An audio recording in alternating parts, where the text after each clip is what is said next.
ఎంపీగా పోటీ చేయాలా లేదా అనేది కొద్ది రోజుల్లో ఆలోచన. అంటే నాకేం అదే ఇవన్నీ ఎస్లు ఉన్నాయి నోలు ఉన్నాయి. అది ఎట్లాగనేది నాకైతే మనసులో ఎమ్మెల్యే ఉంది.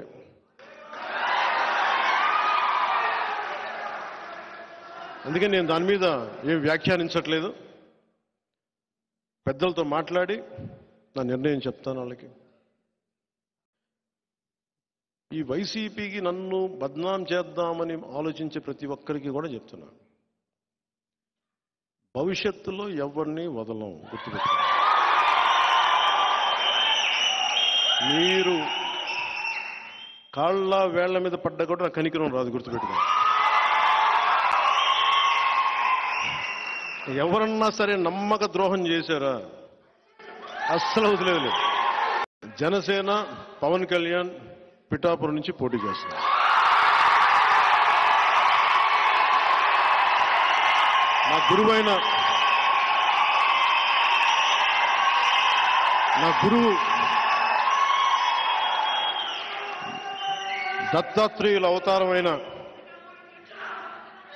నా గురువు దత్తాత్రేయుల అవతారమైన శ్రీపాద శ్రీవల్లభుడు జన్మస్థలం అది, శక్తిపీఠం అది.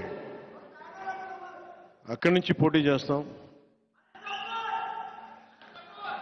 అనంతపురంలో కొడదాం తర్వాత భవిష్యత్తులో. ఇప్పుడు పొత్తు కొట్టనే, తర్వాత జనసేన కొడదాం.